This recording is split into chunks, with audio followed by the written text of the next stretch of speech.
MP में बनेंगे 1 दर्जन नए जिले, सीएम का बड़ा ऐलान। जी हां, मध्य प्रदेश में जिलों और संभागों का पुनर्गठन होगा। इस संबंध में सीएम मोहन यादव ने सोमवार को बड़ी घोषणा की है। उन्होंने बताया कि प्रदेश भर के संभागों और जिलों की सीमाएं में नए सिरे से तय की जाएंगी, जिसके लिए परिसीमन आयोग गठित कर दिया गया है। बता दें, प्रदेश में कई संभागों, जिलों की सीमाओं के आकार में खासा अंतर है। भौगोलिक दृष्टि से कई जिले बहुत छोटे हैं, जबकि इंदौर जैसे कुछ एक जिले आकार में बहुत बड़े हैं। राजनीतिक मांगों के बाद बनाए गए कुछ नए जिलों के कारण सीमाओं में कमी बेशी हो गई है। इससे न केवल प्रशासनिक दिक्कतें पैदा हो रही हैं, बल्कि आमजन भी परेशान हो रहे हैं। बता दें, छिंदवाड़ा, छतरपुर, गुना और धार में भी तहसीलों को जिला बनाने की मुहिम चलाई जा रही है। साथ ही प्रदेश में करीब 1 दर्जन नए जिलों के लिए राजनीतिक कवायद चल रही है। बता दें, एमपी में जल्द ही जिलों की संख्या 60 या उससे अधिक भी हो सकती है।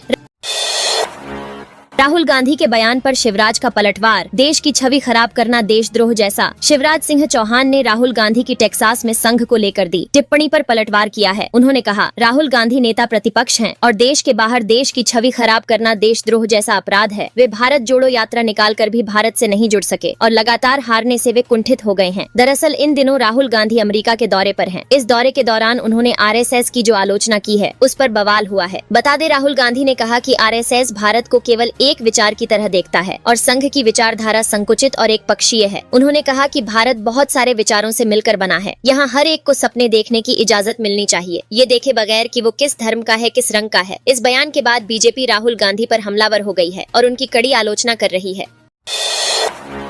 मध्य प्रदेश में होगी जातिगत जनगणना, कांग्रेस ने कर दिया बड़ा ऐलान। बता दे, मध्य प्रदेश में जातिगत जनगणना को लेकर एक फिर से सियासी जंग शुरू हो गई है, क्योंकि कांग्रेस ने जातिगत जनगणना कराने का ऐलान कर दिया है। इसको लेकर पीसीसी चीफ जीतू पटवारी ने कहा है कि केंद्र राज्य सरकार ने जातीय जनगणना नहीं कराई तो कांग्रेस इस दिशा में काम करना शुरू करेगी। वहीं आगे पीसीसी चीफ जीतू पटवारी ने कहा है कि हम आंदोलन की योजना तैयार कर रहे हैं और सभी वार्डों, पंचायतों में संगठन का निर्माण पर काम जारी है। यदि सरकार जातिगत जनगणना कराएं तो धन्यवाद, वरना हम कराएंगे। आगे उन्होंने कहा कि जातिगत जनगणना का विरोध बीजेपी और आरएसएस क्यों करते हैं। देश में अमीर और भी अमीर, गरीब और भी गरीब होता जा रहा है। जीतू पटवारी ने कहा कि जब राहुल गांधी जातिगत जनगणना की बात करते हैं तो सामान्य वर्ग के गरीब की भी बात करते हैं। इस सरकार को जातिगत जनगणना करवानी होगी।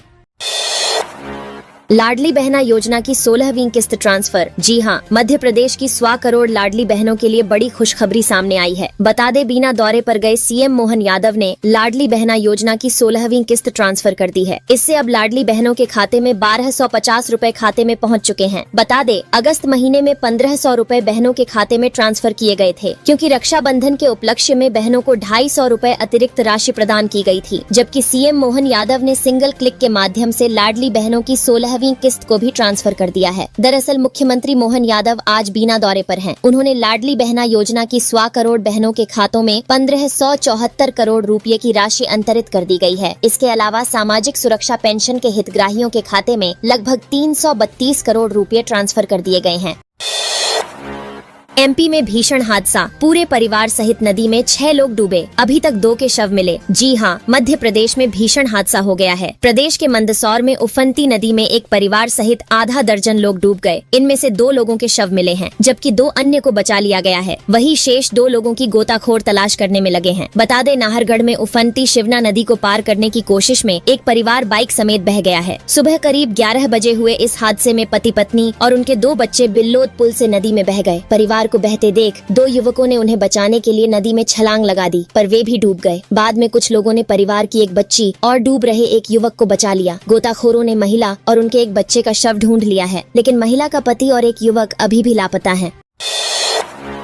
मौसम विभाग ने कर दी बड़ी भविष्यवाणी। जी हां, मध्य प्रदेश में अभी भी बारिश का दौर जारी है। सोमवार को राजधानी भोपाल में कहीं बारिश तो कहीं धूप निकली रही। ऐसे ही आज शाजापुर में जमकर तेज बारिश का दौर देखने को मिला। इसके अलावा राजगढ़ और नर्मदापुरम में भी बारिश देखने को मिली है। मौसम विभाग ने अनुमान जताया है कि प्रदेश में आने वाले दिनों जमकर बारिश हो सकती है। बता दें, मौसम विभाग ने अनुमान जताया है कि डिंडौरी, कटनी, मंडला, बालाघाट और सागर जिलों में भारी बारिश का ऑरेंज अलर्ट जारी किया गया है, जबकि जबलपुर, नरसिंहपुर, छिंदवाड़ा, पन्ना, दमोह, छतरपुर, टीकमगढ़ और रीवा जिलों में तेज बारिश का येलो अलर्ट जारी किया गया है। मौसम विभाग के वैज्ञानिकों ने अनुमान जताया है कि प्रदेश में अगले 3-4 दिन में अति भारी से भारी बारिश हो सकती है।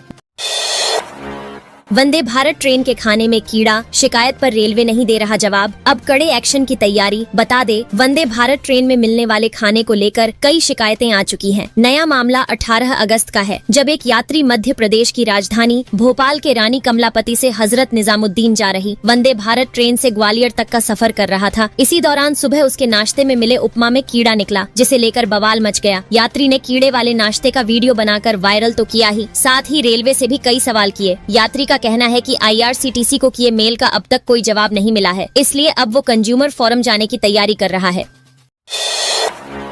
किसानों के लिए खुशखबरी, इस तारीख से शुरू होगा समर्थन मूल्य पर फसल बिक्री का रजिस्ट्रेशन। जी हां, समर्थन मूल्य पर धान, ज्वार और बाजरा उपार्जन के लिए रजिस्ट्रेशन शुरू होने वाले हैं। खरीफ विपणन साल 2024 और 25 में जारी नीति के अनुसार किसान पंजीयन की समयावधि 19 सितंबर से 4 अक्टूबर 2024 के बीच होगी। बता दे, जारी नीति के अनुसार किसान पंजीयन की व्यवस्था को सहज और सुगम बनाया गया है। साथ ही किसान खुद ही मोबाइल से घर बैठे पंजीयन कर सकेंगे। वही किसानों को पंजीयन केंद्रों में लाइन लगाकर पंजीयन कराने की समस्या से मुक्ति मिलेगी। बता दे, किसान पंजीयन के लिए भूमि संबंधी दस्तावेज एवं किसान के आधार एवं अन्य फोटो पहचान पत्रों का समुचित परीक्षण किया जाएगा तथा उनका रिकॉर्ड अनिवार्य रूप से रखा जाएगा।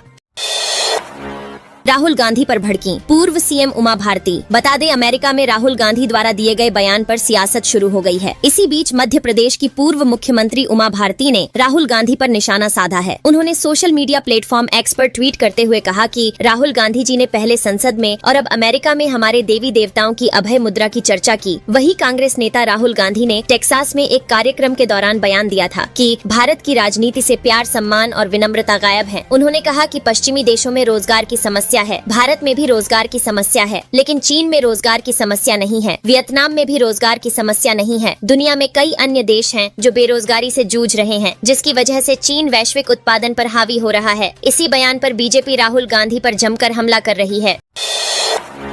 Indian railway catering and tourism corporation का शानदार पैकेज अयोध्या, केदारनाथ, बद्रीनाथ सहित 21 धार्मिक स्थानों के कराएगा दर्शन। जी हां, Indian railway catering and tourism corporation limited IRCTC का शानदार पैकेज 21 धार्मिक स्थानों के दर्शन कराएगा। बता दें, यात्रियों के लिए पमरे से चलने वाली ट्रेनों में पर्यटन के तहत यात्रियों को पैकेज देने जा रहा है। इससे पमरे से निकलने वाली ट्रेनों में स्पेशल कोच भी तैनात किए जा सकते हैं, जिससे अगर यात्रियों को IRCTC का पैकेज लेना होगा, वह 6 ट्रेनों में सीट की बुकिंग करा सकते हैं। वहीं आसपास घूमने के लिए बजट एवं स्टैंडर्ड क्लास के यात्रियों को, नॉन AC बसों एवं कंफर्ट क्लास के यात्रियों को ऐसी बसों की सुविधा है। साथ ही टिकट शुल्क में यात्रियों के लिए 4 लाख रुपए का दुर्घटना बीमा शुल्क शामिल है। विशेष बात यह है कि जिन रूट से ट्रेन चलती है, यात्री को उन्हीं स्टेशनों में से ही चढ़ना होगा।